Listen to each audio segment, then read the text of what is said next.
Então, o laboratório, né, o NCID, né, o Neuroscience for Information Decision Laboratory, ele foi criado, ele começou a operacionar, a sua operacionalização em 2018. Ele foi montado com recursos do CT Infra, e a gente, com esse recurso, a gente conseguiu comprar alguns equipamentos, né, para iniciar os trabalhos aí do laboratório. Ele é um braço do CDCID, né, o Centro de Desenvolvimento de Sistema de Informação e Decisão, que é o líder do INCT INCID, né, que é o Instituto Nacional de Ciência e Tecnologia, que hoje agrega, se não me engano, 9 instituições nacionais parceiras, né, incluindo aí ITA, PUC do Paraná, PUC de Minas, entre outras, e, salvo engano, 12 a 14 parceiros internacionais. Tá? Essa lista está lá no site do INCT INCID. E a ideia do laboratório, ele surge porque essa rede é uma rede voltada, né, para cooperação científica entre instituições, com foco em processos de tomada de decisão e muito fortemente em modelos multicritérios de apoio à decisão, né, na qual o CDCID se destaca. E aí, existe, lógico, né, que eu estava até no começo conversando com o Paulo sobre isso, a gente tem um braço muito forte na modelagem matemática, né, no desenvolvimento de modelos matemáticos para apoio à decisão. Só que modelos matemáticos nem sempre são aceitos, ou porque o decisor não entende o modelo, ou porque o decisor não se sente confiante com o resultado obtido do modelo. E se ele não tem confiança, qual o motivo? Tá? Então, existem alguns outros fatores que não são simplesmente racionais, né, baseados em uma estrutura axiomática pura, para definir se alguém apoia ou aceita a recomendação de um sistema ou como ela toma uma determinada decisão. Nessa perspectiva, a gente entende que há, sim, efeitos com relação ao comportamento, né? Então, aspectos comportamentais durante o processo decisório, aspectos cognitivos, né? Durante o uso de alguma ferramenta de apoio à decisão. E aí o NCID vem para tentar trazer alguns insights para a melhoria desses modelos, considerando essa perspectiva de entender um pouco mais sobre aspectos comportamentais no processo de decisão, e entender um pouco mais sobre a influência de algumas características cognitivas, né, durante o processo de decisão. Então, o NCID, ele não é um grupo de pesquisa, como eu coloquei, ele é um braço do CDCID, e ele, então, é um laboratório multiusuário, multidisciplinar, tá? Que apoia vários grupos de pesquisa, e dentro do próprio Departamento de Direito de Produção, não é só o CDCID que tem pesquisas sendo desenvolvidas lá, né? O próprio PLANASP, o GPCID, o DNW, tem também estudantes fazendo, né, trabalhos lá no laboratório. E também de outros centros. Então, hoje a gente tem uma parceria, né, com professores da psicologia, do design e também da economia. Alguns alunos já defenderam mestrado e doutorado, né, com trabalhos do desenvolvidos lá no laboratório, e aí mais especificamente do PPGEP, e a ideia é desenvolver tópicos de processos de tomada de decisão e negociação, estudando como ferramentas de neurociência podem ajudar na melhoria de técnicas e métodos no processo de tomada de decisão. Quando a NCIT foi criado, foi definido aí 4 linhas mestres de pesquisa, né? Não necessariamente limitantes, mas seriam os fios condutores, né, para os trabalhos desenvolvidos lá. Então, basicamente, eram trabalhos estudando aspectos comportamentais em processos de decisão em grupo, em processos de negociação, né, comportamentos do indivíduo durante o contexto de negociação, estudos, e aí bem ligado ao forte, né, do CDCIRI, a parte de modelagem de preferência desses decisores, né, a melhoria dos modelos matemáticos, como eu estava comentando com vocês, e também a questão da melhoria do design, da interface, da usabilidade, da interação desses decisores quando faziam uso ou quando fazem uso de sistemas de apoio à decisão, sistemas computacionais, né? Ferramentas. Então, como é que eles se sentem, né? Se eles conseguem interpretar corretamente aquela informação que está sendo disponibilizada para eles, aquele dado, se não virar, né, especificamente como é que está sendo mostrado, um gráfico, e se aquilo está, sim, contribuindo para que ele tome uma decisão mais assertiva. Então, como é que a gente pode melhorar essa interface? Só que hoje a gente tem outros trabalhos, não necessariamente só nessas 4 linhas sendo desenvolvidas. Então, tem atividades para comportamento dos decisores do consumidor, né, na escolha de produtos, tem estudos relacionados a aspectos cognitivos, de interpretação de sinalização e chão de fábrica. Então, tem algumas outras atividades paralelas sendo feitas lá, mas sempre relacionadas a questões de decisão. Falando um pouquinho da estrutura organizacional, né, do laboratório, a gente tem, como eu falei, né, tem o CDCIRI como a entidade que dá uma diretriz estratégica, né, para o laboratório, para que ele consiga adequadamente, né, contribuir para o INCT. As decisões do laboratório, elas passam por um comitê deliberativo, hoje com 4 professores envolvidos. Eu estou atualmente na coordenação do laboratório, e aí é uma coordenação mais de gestão, né? Porque a gente tem que lidar com esses vários projetos de vários professores e fazer uma administração adequada dos recursos. Então, é o meu papel, né? Além da pesquisadora, da coordenadora lá do laboratório. A gente tem uma secretaria apoiando e definimos que era importante esse laboratório ter um comitê de projetos estruturantes. Então, se a gente quer se consolidar na vanguarda, quer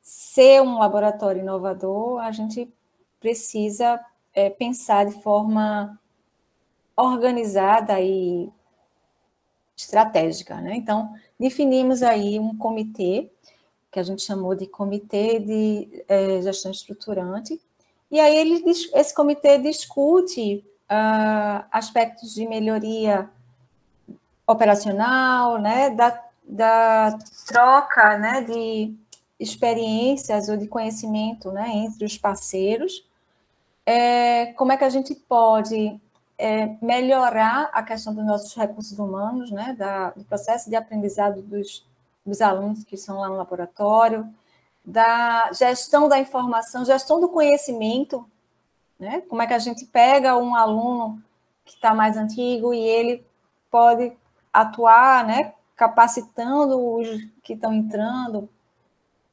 no laboratório, e como é que a gente faz para disseminar, né, os resultados de pesquisa do laboratório. Então, esse comitê, ele tem esse papel de pensar, de planejar o futuro do laboratório, vamos dizer assim, e levar essas propostas para o comitê deliberativo.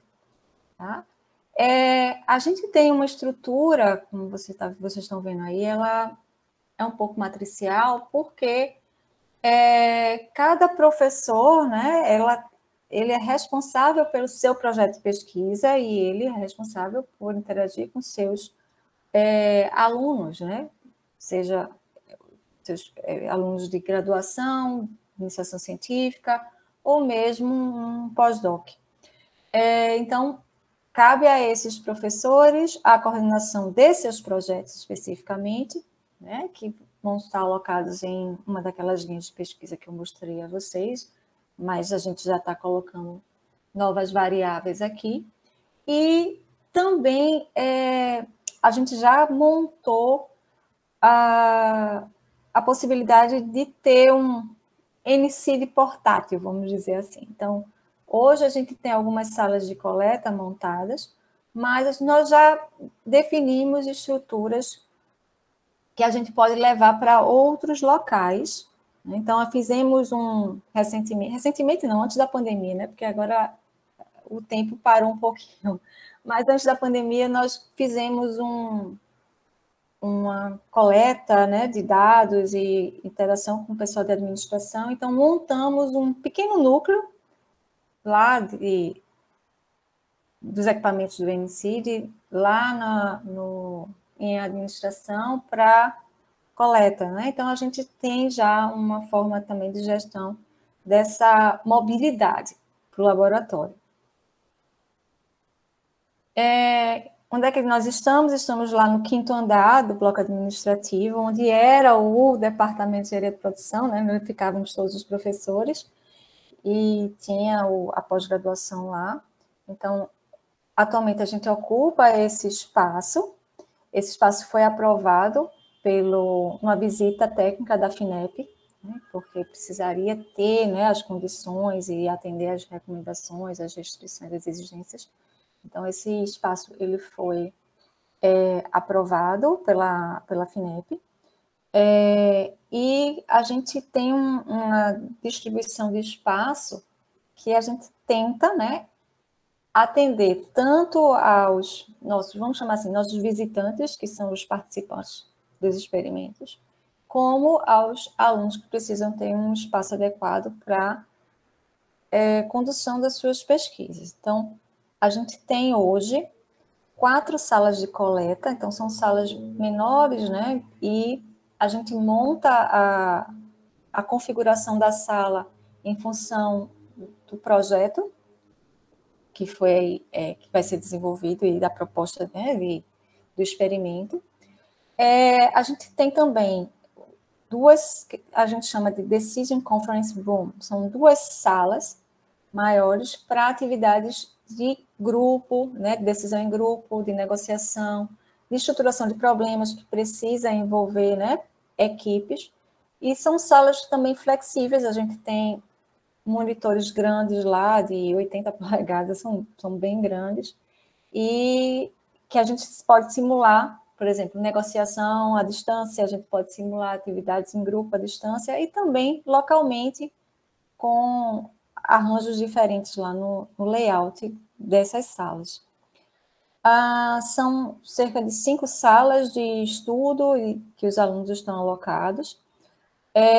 Tem salas para discussão dos experimentos. Tem sala de reunião, tem uma área lá de convivência, né, que a gente colocou para eles, onde tem uma pequena copa também, tem uma secretaria e tem uma recepção para que a gente acomode, né, essas pessoas que chegam. No ano passado, nós conseguimos fazer alguns experimentos, né, mesmo com a pandemia, seguindo vários protocolos aí de segurança sanitária. Então, praticamente essa sala de espera, ela foi desativada. A gente tinha horários bem espaçados, né? O participante, quando chegava, já ia direto para a sala de coleta, que já estava esterilizada, o aluno já estava lá todo paramentado, né? Com avental, luva, face shield, touca, né? Então, o ambiente já estava preparado. E a gente estava com receio que isso pudesse interferir nos resultados, porque, né, tudo pode ser alvo, né, de questionamento. Mas a pessoa não se sentir confortável em participar e esse desconforto gerar resultados diferentes, né, para o experimento. Mas o efeito foi muito positivo, né? As pessoas realmente comentaram que eu acho que o fato de terem sido recebidas, né, com as pessoas demonstrando uma preocupação, né, com ambas, foi bastante positivo. E eles se sentiram extremamente confortáveis. Então, aparentemente, isso não interferiu nos resultados dos experimentos que foram feitos no segundo semestre do ano passado. Hoje a gente tem lá no laboratório um pós-doc, 5 alunos de doutorado, 10 alunos de mestrado, 2 alunos de iniciação científica e professores, né, de vários departamentos, como eu coloquei para vocês, em diferentes categorias aí dentro da instituição. Aí, falando um pouquinho mais sobre o ambiente, né, do nosso laboratório, a gente tem os equipamentos mínimos, digamos assim, para o que a gente espera poder desenvolver, né, dentro da área de neurociência. A DECONF, né, que é essa salazinha aqui que a gente coloca aqui, ela tem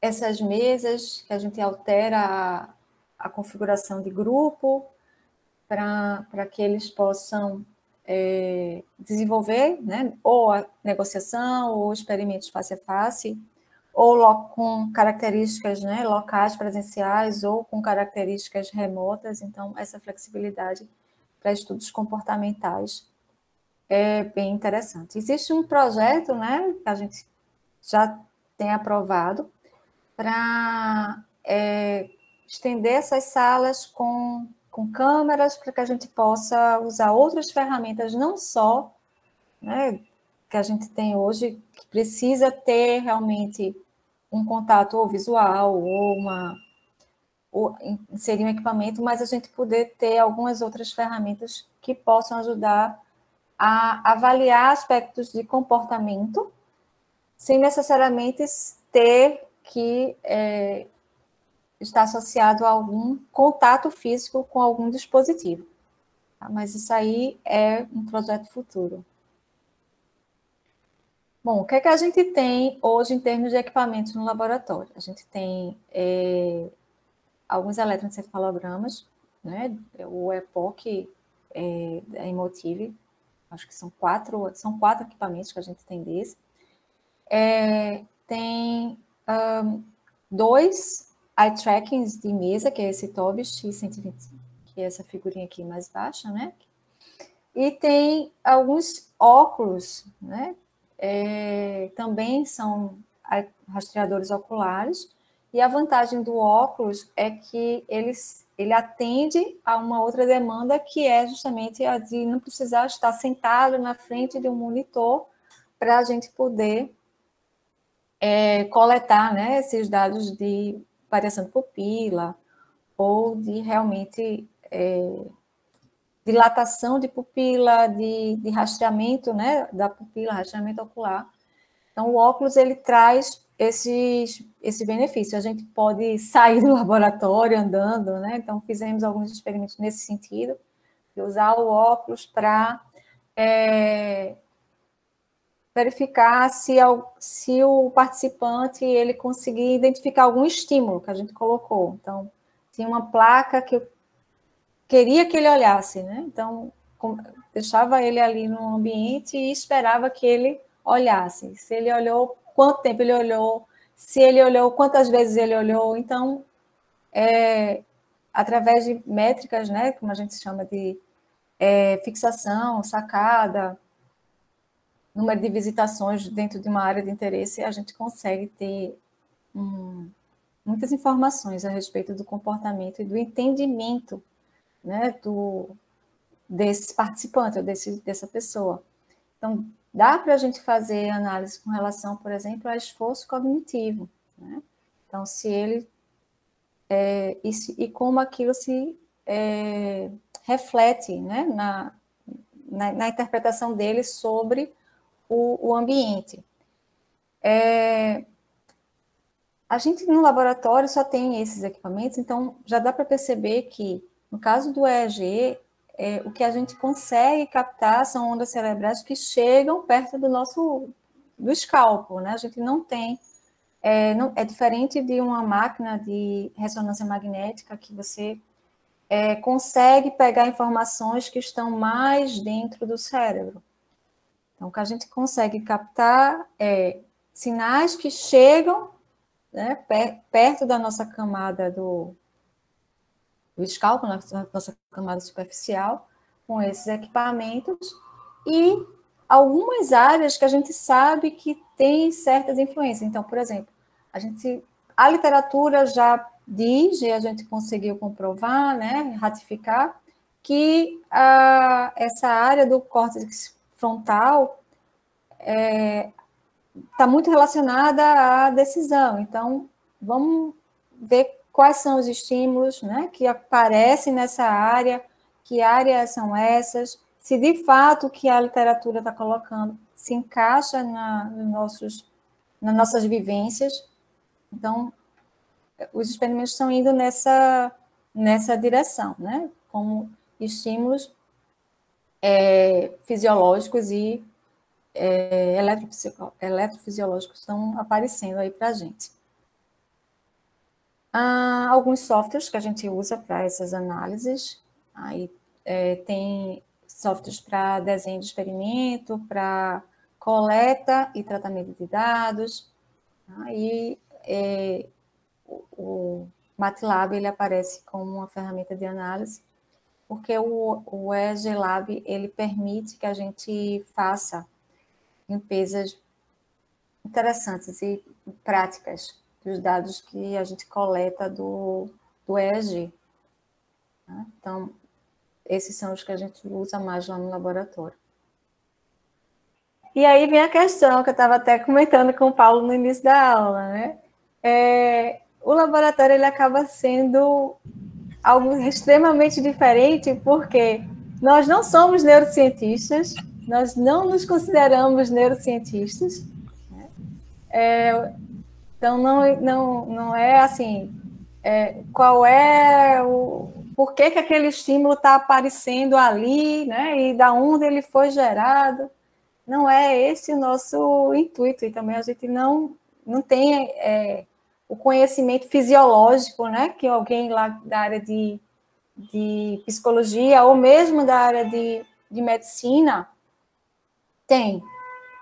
Né? Então, essa parceria, por exemplo, com o pessoal da psicologia cognitiva está sendo muito interessante, porque eles estão trazendo para a gente esse conhecimento, né, que a gente não tem, e a gente está contribuindo para eles com esse outro lado, né, da parte matemática, de organização, né, dos processos decisórios, de modelagem desses processos decisórios.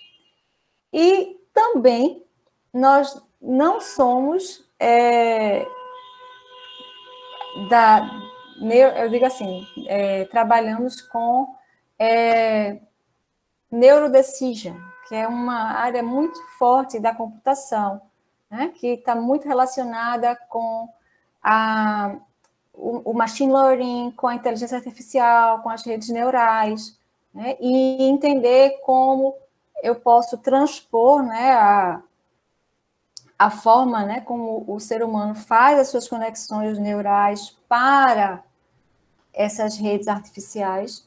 Então, também não é esse o enfoque do laboratório. E a gente teve uma dificuldade de encontrar um termo, né? Porque Neurodecision está muito próximo desse pessoal vamos chamar assim, da computação.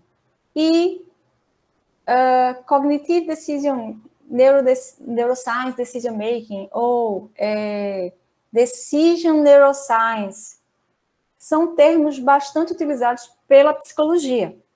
Então, também não era essa a nossa intenção. Tá? Então, a gente se apresenta como um laboratório que usa a neurociência ou as ferramentas de neurociência, né, os recursos da neurociência para apoiar, né, os processos de tomada de decisão. E aí, da neurociência, o que a gente extrai? A gente extrai variáveis fisiológicas, e aí, o interessante é que essas variáveis fisiológicas a gente pode fazer uma análise a posteriori, né, e fazer uma comparação ou uma melhoria no processo de decisão. Tá? E, inicialmente, o foco maior foi na área de decisão multicritério e continua, a gente tem muita coisa sendo feita em decisão multicritério no laboratório. E a inovação vem justamente dessa integração, né? De usar essas duas áreas para juntas chegar na melhoria aí dos nossos modelos e na forma como a gente suporta esses gestores, principalmente esses gestores que precisam ter decisões de risco. Tá? Aí, falando um pouquinho sobre alguns projetos, e aí realmente eu vou só comentar, com relação à negociação, né, a gente teve já alguns estudos relacionados à identificação de comportamento do decisor quando ele interage em processos de negociação, e aí era duas pessoas para a par, né, a gente está chamando aqui de negociação bilateral. E aí, interessante que nessa pesquisa foi feita a interação com um agente inteligente, tá? Um agente de software, que se fazia passar por um decisor e ele mudava seu perfil, né? Se tornando mais competitivo ou mais colaborativo em função das ações postas pelo participante. E aí, a gente via que quando o participante ele tendia a ter um comportamento mais colaborativo, o agente de software sido programado para isso, ele se tornava também mais colaborativo. E aí a negociação culminava para um acordo que o participante avaliava como mais satisfatório. Quando o participante ele negociava com alguém também mais competitivo, né, alguém entre aspas, esse resultado normalmente tinha mais conflito e às vezes nem chegava a um acordo final, porque você sabe que numa negociação um dos resultados é não ter resultado, né? Simplesmente desistir da negociação.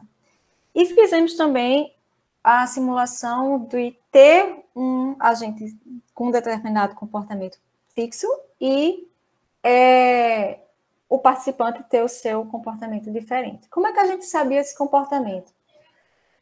Hoje a gente tem várias técnicas, né, vindas da psicologia para coletar, né, os traços de personalidade e os estilos de negociação desses participantes. Então, já tem questionários bem definidos, bem estruturados, que podem ser utilizados, o TQI, o Big Five, que podem ser utilizados para a coleta desse perfil, e você ter isso previamente, né? É um questionário, a pessoa vai marcando de questões já padronizadas, e você tem essas informações. Lógico que a pessoa, ela não necessariamente ela vai ser competitiva ou agressiva o tempo todo, nem colaborativa e o tempo todo da vida dela. Tá? Então, todo mundo tem um pouquinho de tudo, né? Nossos traços de personalidade, a gente tem um pouquinho de coisa, só que tem algumas que se destacam mais. E a gente pincelava e tratava o decisor como sendo a sua característica principal. Tá? Então, houve o experimento de o agente mudar e houve um experimento também do agente ter sido pré-definido. Tá? Ele era neutro, ou ele era competitivo, ou ele era colaborativo, e a gente avaliava, então, a resposta do participante, utilizando aí um sistema de apoio à decisão. Nesse caso, foi o NEG-Place, que também foi um sistema desenvolvido numa tese de doutorado no programa de engenharia de produção. Um outro experimento que foi feito também nessa questão de negociação, mas mais para votação, foi teve um aluno de mestrado que ele desenvolveu, né, um processo de votação onde as pessoas precisavam listar, né, colocar numa ordem as suas preferências, seja para fruta, seja para escolha de um candidato, enfim, ele tinha uma lista que ele precisava ordenar. E aí testava-se a quantidade de itens nessa ordenação, o quanto mais difícil era ordenar 4, ordenar 7, ordenar 9, ordenar 13, acho que chegou até 15, se não me engano, itens. Né? Lógico que à medida que você aumenta a quantidade de itens, né, fica mais difícil. Né? E aí, o quão difícil é? Né? E o quão como é que eu diria? Inconsistente você pode ser nesse seu processo de votação. Então, o esforço cognitivo ele foi medido para tentar identificar, né, esse grau de comprometimento na confiança desse processo de votação.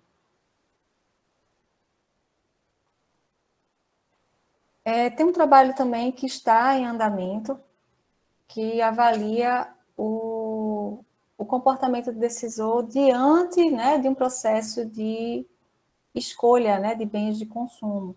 Então, mede-se aí algumas características fisiológicas. Esse particularmente se usa apenas o eye tracking, né, para avaliar o comportamento, as escolhas, né, desses participantes em bens de consumo.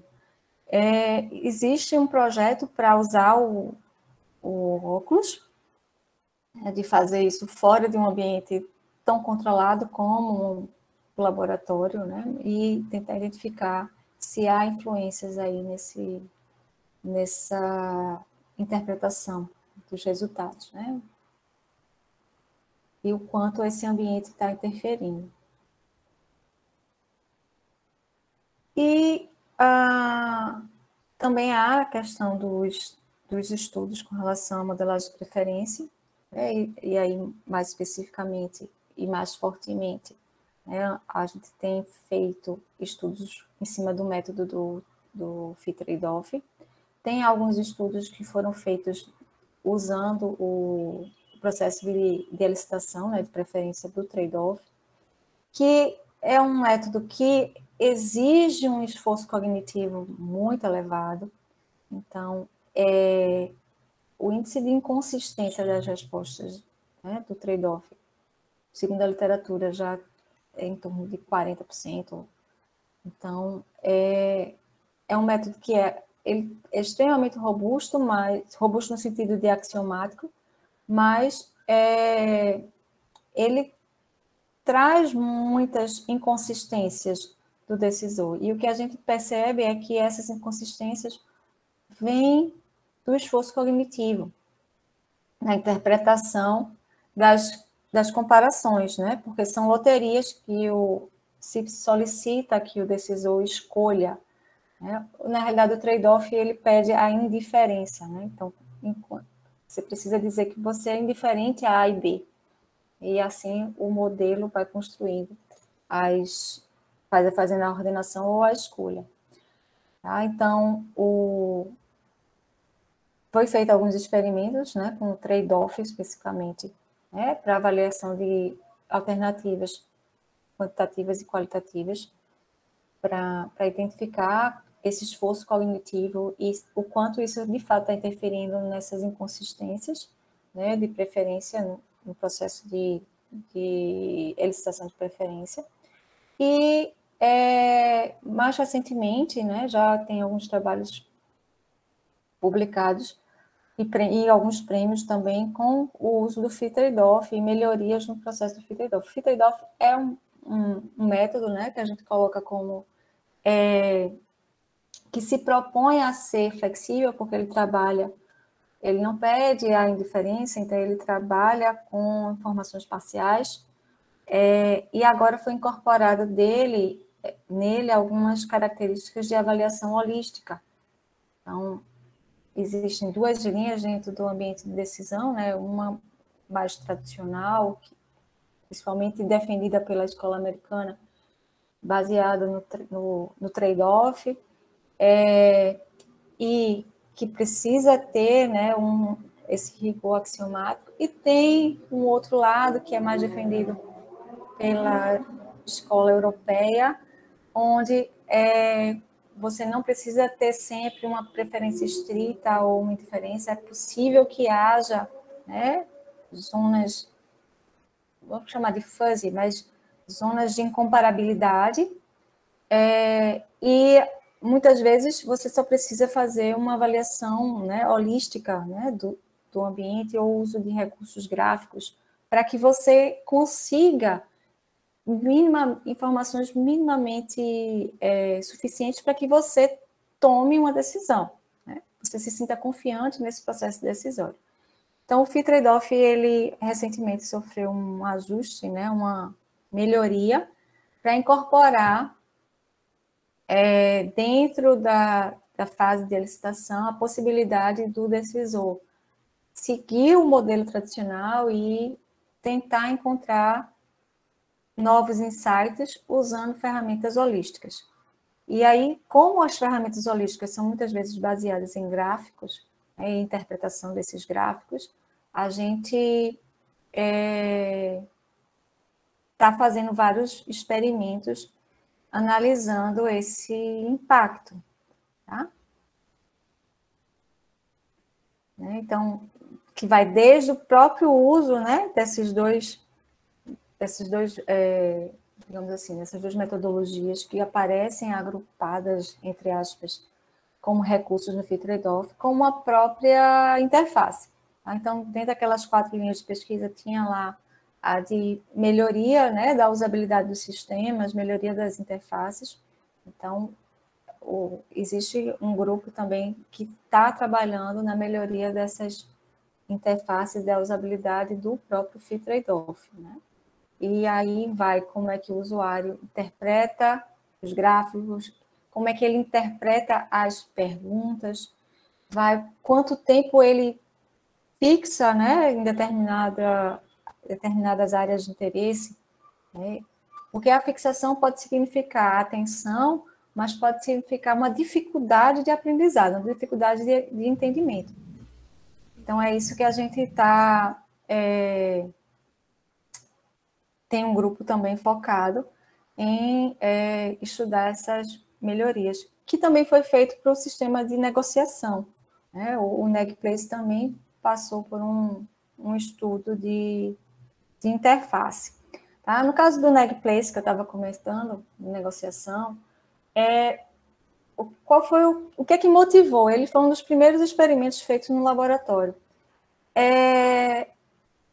Existia já um experimento formal feito por coleta por questionário, a posteriori, né? Então, o usuário fazia o experimento utilizando o sistema de negociação, e aí, no final do experimento, ele respondia um questionário, né, de papel, falando sobre a experiência dele. Então, existiam algumas perguntas, ele respondia, e tinha uma área livre lá para ele colocar se ele tinha gostado da experiência, se o resultado tinha sido satisfatório, e se ele tinha usado uma área que a gente chamava de área informacional, que era onde tinha informações a respeito das características de personalidade e de negociação do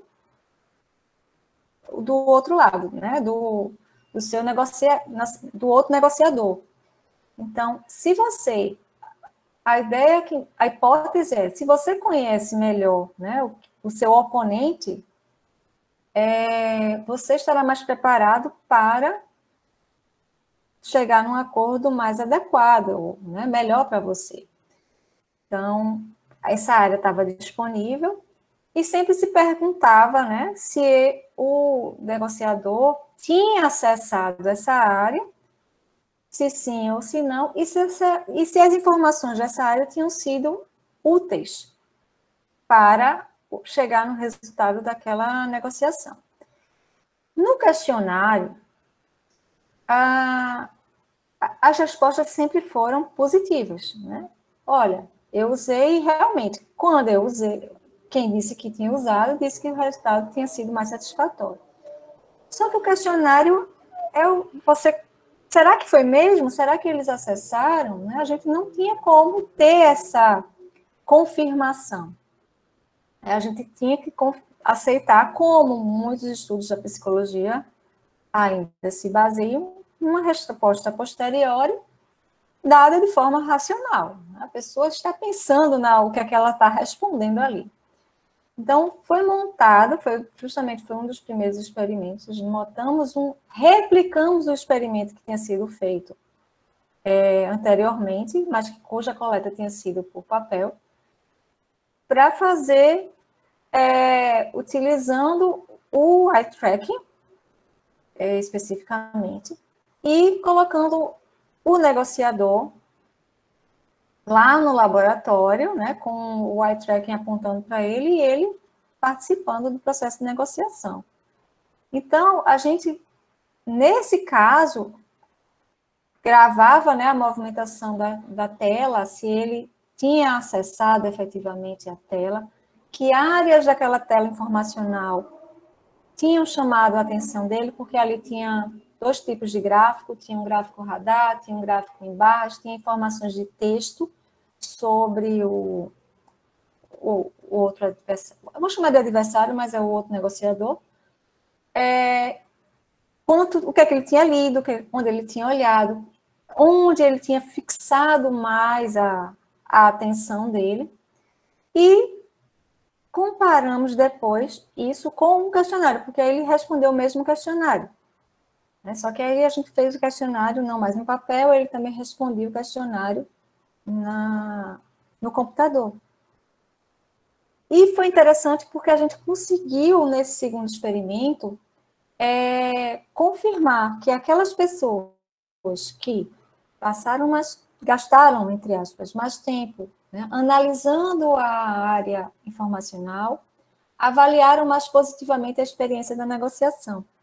Né, e colocaram que aquelas informações que foram postas tinham sido úteis para o resultado da negociação. Então, isso confirmou, de certa forma, o questionário que tinha sido feito, né, a coleta que tinha sido feita antes do uso do eye tracking. Tá? Então, foi também um experimento que foi feito aí utilizando sistemas de informação e analisando a interface, né? Como é que ela estava disponibilizada, se ela tinha sido utilizada e que características, né, cognitivas isso estava despertando nos participantes. Aí, já chegando aqui nos finalmente, né, o site do laboratório, né, está dentro do domínio do CBCID, e aqui tem mais informações, isso que eu estou contando para vocês está lá, e se vocês quiserem ver as publicações mais recentes, né, tem uma lista dos últimos trabalhos que foram publicados, vocês podem acessar lá e facilmente pegar o link, né, para baixar esses trabalhos pelo portal da CAPES.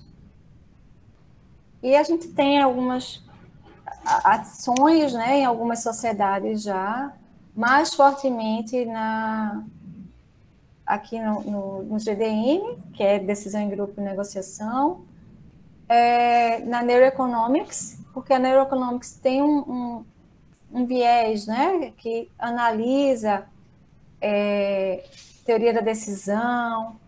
Então, tem alguns trabalhos feitos aqui, já apresentados nessa sociedade, tanto também aqui a Sociedade de Neurociência, só que esse congresso aqui ele é gigantesco, então é mais difícil da gente criar o nosso nicho, mas é extremamente útil, porque são novos insights que aparecem para o laboratório, assim como a Sociedade de a Cognitive Neuroscience.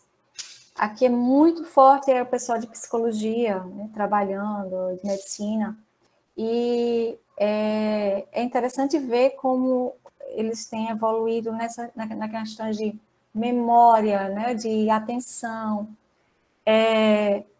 de estímulos visuais, auditivos. Eles usam muito os sistemas de ressonância magnética, né?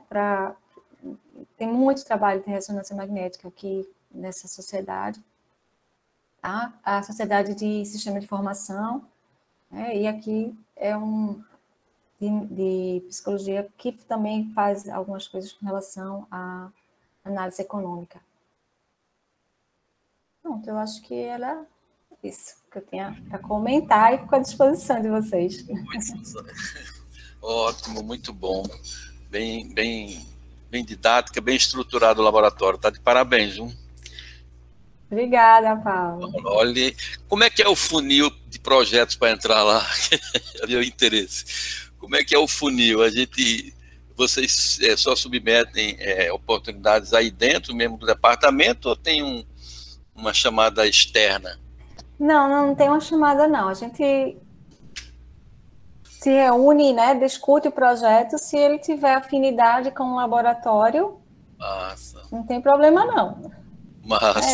Ele é muito usuário, né, ele não é meu. Tá? Então, todas as propostas, elas são encaminhadas para o comitê deliberativo. Certo. Tá? Então, nem é a Suzana, nem é a Adiel que decide, então é o comitê, a gente se reúne e aprova os novos projetos. Tá? Então, muito bom, Suzana. Vamos aperrear vocês lá, viu? Pode ficar certo. Com certeza. Eu vi que vocês estão muito fortes na questão de negociação, né? É um nicho aí muito bom, né? Assim, do ponto de vista a negociação veio para o primeiro, né? Então, como eu coloquei, ele foi um dos primeiros trabalhos, foi o que eu já me envolvi mais, então por isso que eu me estendi também falando mais sobre ele. É a cerejazinha, né? Agora, deixa eu fazer só uma pergunta, Suzana, antes de abrir a palestra. Na época que a gente estudou, a gente queria muito ouvir a área da psicologia, né? E eles falavam muito no neurobiofeedback, né? Era um instrumento, né, um hardware, né, que interage, né, e aí ele captura algumas decisões, né, algumas coisas.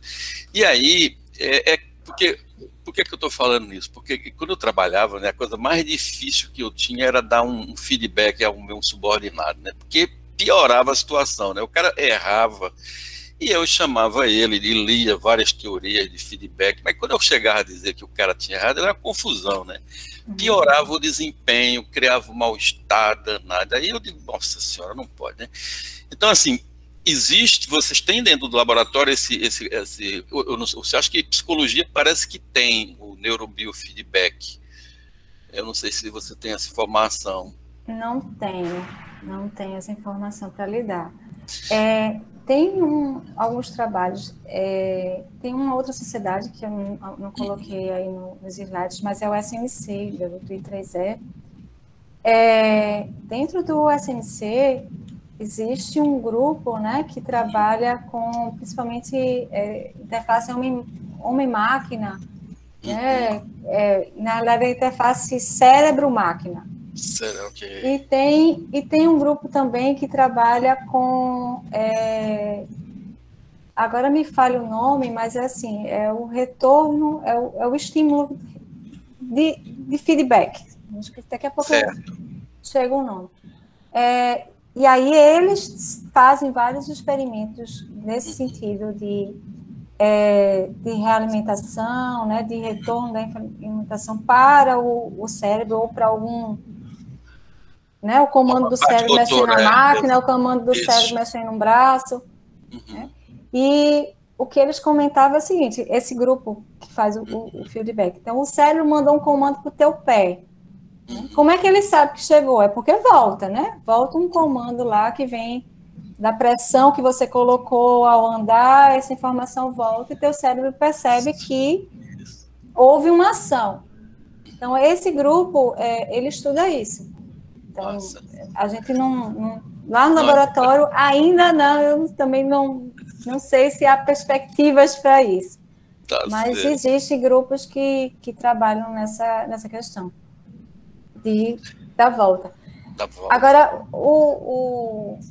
essa questão do comportamento, uma das questões que a gente pode avaliar é, como você colocou, quando você vai dar um feedback para o teu subordinado, né? Como é que é a reação dele, né? Como é que ele interpreta isso? E uma das pesquisas que estão lá engavetadas, né? Não começaram ainda, mas estão de projeto. Opa, já está bom. É justamente o que é que acontece quando você tem uma pessoa que tem mais poder no seu ambiente de decisão em grupo, por exemplo. Né? Você está lá, vamos lá, os alunos estão aqui, Márcio está na sala, vai todo mundo responder o que Márcio falar. O que Márcio falar é diferente, está todo mundo falando diferente também, vai obedecer. Não é bem assim, não. Olha, eles podem até emitir a opinião, mas dificilmente eles vão ser críticos ou ter um comportamento diferente com você. E a gente estava querendo investigar se isso é verdade, porque existe alguns estudos, né, comportamentais que dizem isso, né, bom, a própria área de estratégia a gente sabe, né, quando a gente faz estudos de liderança e poder, né, que tem essa influência. Mas numa decisão... E assim, fora isso, alguns métodos, por exemplo, o Delphi, né, de decisão em grupo, ele veio justamente para as pessoas poderem anonimamente se manifestar e não se sentirem constrangidas, não se sentirem né, ameaçadas de alguma retaliação. Então, o anonimato, ele surge para que as pessoas conseguissem se expressar mais confortavelmente. Aí, o que é que acontece numa reunião onde existe uma relação de poder já imposta, né? E você quer tomar uma decisão em grupo, né? Será que você, de fato, exprime suas reais, né, visões, né, sua real interpretação, está lá na lista de atividades para o laboratório. Que bom, Suzana, muito feliz em saber. Pessoal, está aberto aí para perguntas, Márcio e a galera aí. Eu tenho, Paulo. Deixa eu começar aqui. Primeiramente, obrigado, Suzana. Já tinha agradecido, mas pós-palestra, agradecendo novamente. Eu tenho algumas perguntas sobre o processo de criação dos cenários para fazer a imersão, né, dos indivíduos que vão participar, né? Uhum. Eu imagino que tem, assim, dois grandes desafios aí. Um é fazer essa imersão, e você citou no meio da apresentação que vocês tem usado, inclusive, até alguns softwares que foram desenvolvidos internamente, né, como, acho que Nagplace, que você citou, né? E tem o desafio também de rodar o experimento em si, né? Aí eu queria entender um pouquinho melhor. Sempre acontece dessa forma? Vocês estão fazendo o pipeline do experimento todo interno? Ou vocês já estão pegando coisa, né, alguma parte do experimento pronta de outros softwares? Como é que entender um pouquinho melhor como é que é isso? Isso é muito do característica de cada projeto, né? Quando o professor ele define o projeto, ele é o responsável, certo? Então, não existe uma rigidez com relação a tem que ser um projeto de um software desenvolvido do zero, ou você quer usar algo que já existe e quer avaliar.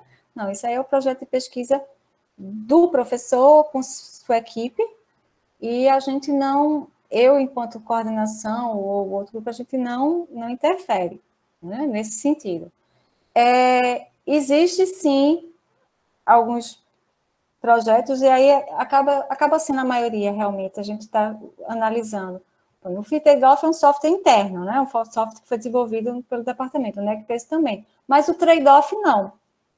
Né? O trade-off não foi. O Prometer, né, que é o Visual Prometer, que também já teve experimentos lá utilizando, ele não é nosso, né? Então, a gente usou para fazer alguns experimentos. Qual é a dificuldade? Aí você falou aí a calibração, o pipeline, a gente faz os projetos piloto dentro do laboratório, né? Então, todos se participam, né, para fazer esses projetos piloto, dão os feedbacks, todo o processo de calibração do experimento, mas a gente tem, de fato, uma dificuldade de conseguir participantes, né, para esses experimentos. Né? Hoje a gente trabalha basicamente... Hoje não, né? Hoje está difícil. Mas são estudantes, né, de graduação, de pós-graduação, que a gente consegue para participar. Né, convida, porque é difícil você conseguir pessoas de fora da própria universidade que se desloquem para a universidade para participar. Por isso que a gente também já pensou nesses pequenos núcleos, né, do laboratório, de poder levar para outros locais e uma parceria colocar esses em outros locais. E também ter outros perfis, porque realmente isso é uma das críticas que a gente recebe, né? E acaba sendo sempre uma das nossas limitações nos artigos. A homogeneidade da amostra. A grande maioria, estudantes de engenharia, estudantes de administração, então, com faixas de idade muito próximas, né? Dentro de uma escala muito limitada. Então, acaba limitando também os resultados. Mas é o que a gente tem para hoje. Tá, não, entendi. Outras duas perguntas, vou fazer duas em uma aqui.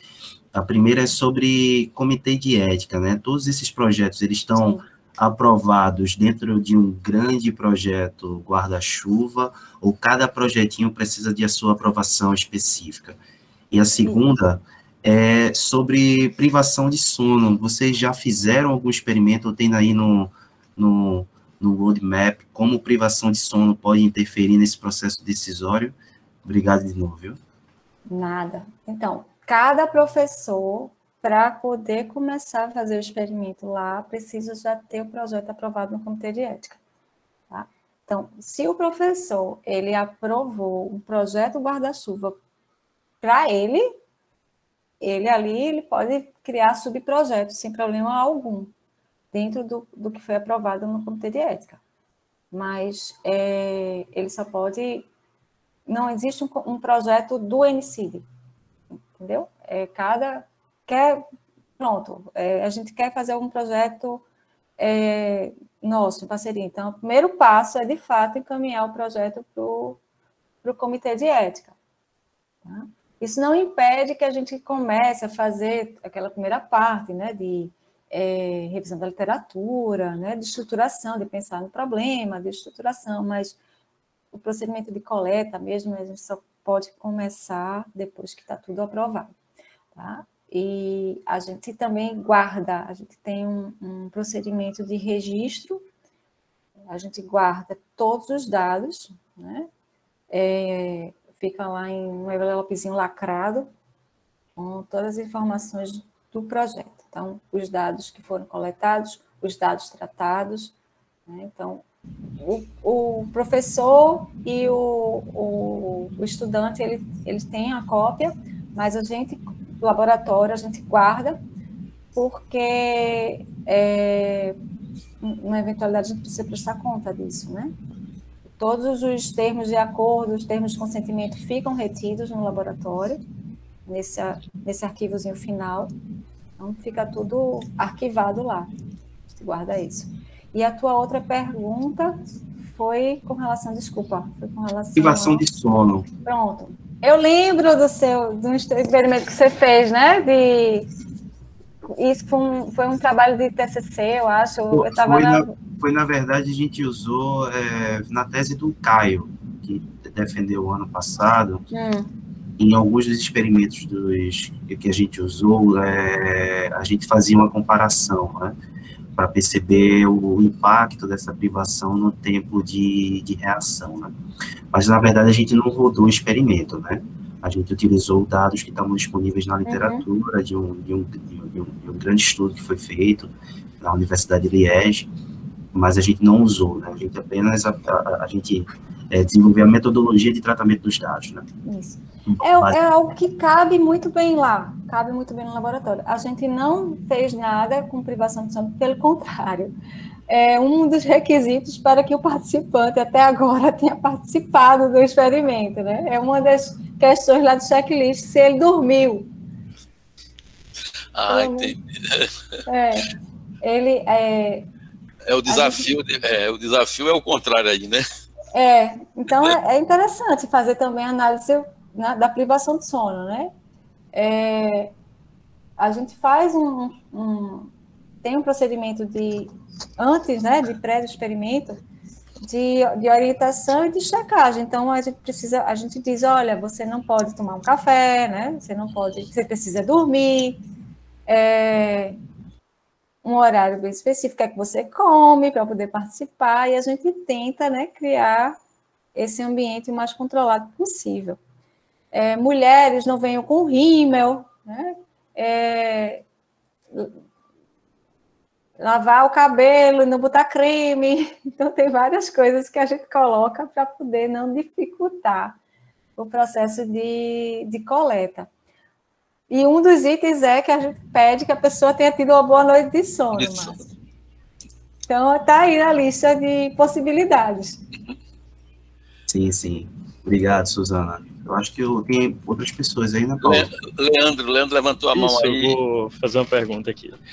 Primeiramente, Suzana, boa noite. Muito obrigado pela apresentação, foi bem legal. Eu já fiz esse experimento lá com Fit Trade-off e tal. Eu lembro muito bem desses termos. Eu até lembro de privação de sono em particular. Bem bacana. Minha pergunta foi uma coisa que eu estava pensando, era em relação a essa interface homem-máquina que você tinha comentado vagamente na parte do Paulo. Vendo a apresentação, eu fiquei pensando nessa questão do feedback. Um dos temas muito que se fala hoje em dia é a confiabilidade humana, né? Como o homem, a falha humana, como impedir um pouco que ela venha acontecer. Seria possível essa análise, não sei bem, essa análise de neurociência ser feita em tempo real e dar um feedback na prática para o usuário, sei lá, verificar que ele está em estado sonolento, e essa análise em si, ela dá um bip ou algo do tipo, ou é meio complicado esse feedback em tempo real? Veja, isso não é uma característica, não é uma proposta do laboratório, mas é possível, por exemplo, você colocar uma pessoa na frente de um monitor que tem, por exemplo, um rastreamento ocular, tem um eye tracking lá apontando para ele, e a gente sabe que em momentos de relaxamento, né, a velocidade, o número de piscadas, o tempo de piscada muda, né?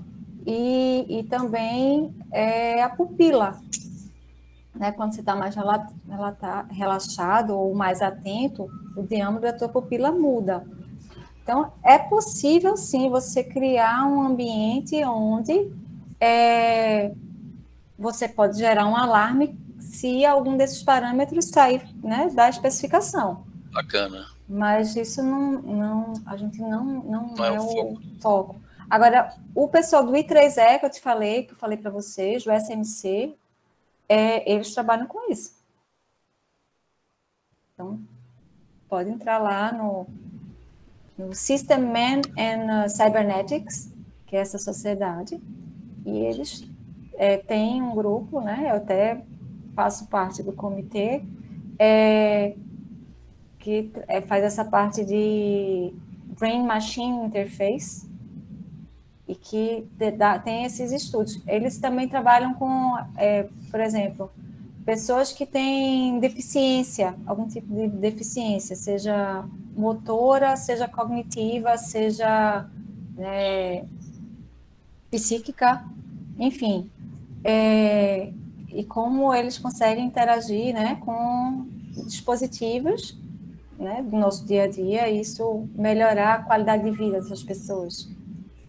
Então, você está num monitoramento de alguém no hospital e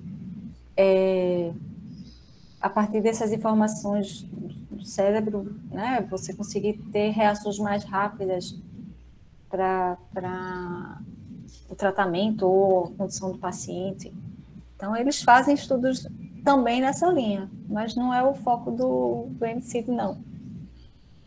Sim, perguntei pela curiosidade mesmo, mas obrigado. Ainda bem que eu consegui responder alguma coisa. Suzana, temos uma pergunta aqui, primeiro um elogio aqui da palestra, né? O Paulo Gabriel é bolsista nosso, né? Ele está parabenizando você, né? E está com uma pergunta, né? Ele diz assim, é possível avaliar, né, a percepção de risco, né? Utilizando esses equipamentos no EEG e tudo mais, né? Baseado na condição, né, do demandante, né, da pessoa que está lá. Deixa eu ler a pergunta aqui. Tudo, né? Boa noite, ótima palestra. Com esses equipamentos é possível avaliar a percepção ao risco? Por exemplo, avaliar se determinada manobra de navio, né, em um porto e de alto risco, baseado nos dados de EEG e eye tracking obtidos do prático responsável pela manobra, dado que ele, né, pode ficar nervoso ou tenso durante a operação. Pergunta bacana aí. Em termos de, se a gente pensar no uso dos equipamentos, sim, né? Também não seria o foco do NCID, mas é possível, sim, utilizar o eye tracking, o EEG e outros dispositivos, né? Por exemplo, um sensor, né, de condutância, né, da pele, porque aí tem a questão até da própria sudorese, né? A mudança de característica. Usar medidor de temperatura, né, de batimento cardíaco. Então, você pode ter um portfólio aí de dispositivos que, combinados, podem sim ajudar. Eu estava conversando um tempo atrás, né, com um pesquisador de fora, e ele estava desenhando um experimento para pilotos de caça, tá? Sim. Então, era justamente comparar, né, o piloto de caça experiente e o piloto de caça em início de carreira. Então, eles faziam muito isso por simuladores e eles queriam fazer esses testes, né, em condições reais, né, e colocar cenários reais para que eles pudessem avaliar. Então, a ideia era utilizar eye tracking, esses outros dispositivos, né, de respostas, né, fisiológicas para entender justamente essa questão, né, se a habilidade, se o nervosismo, se a tensão, o quanto isso interfere no desempenho do piloto. E aí é a mesma coisa, né, no caso de o risco percebido por um pórtico, né, ou numa manobra, enfim, o quanto, por exemplo, a experiência, né, o domínio do porto, né, da situação de conhecimento que ele tem daquele navio que está entrando, enfim. Tem como usar essas ferramentas, sim, para esse tipo de estudo. Bacana, Suzana, muito bom. Pessoal? Tem um Plínio aí que levantou a mão. Plínio levantou a mão, exatamente. Vai lá, Plínio. Parabéns, professora Suzana, pela apresentação, foi ótimo de assistir, bem esclarecedora também e curiosa. Eu gostaria de saber especificamente, em termos de equipamento do EEG, por exemplo, eu não sei, eu não acessei o laboratório de vocês, então não tenho muita noção de como ele é, mas ele é com fio, sem fio, o equipamento? Ele é exatamente esse da foto que eu coloquei para vocês. A gente tem... ele é um dos mais simples que tem, né? A gente tem alguns...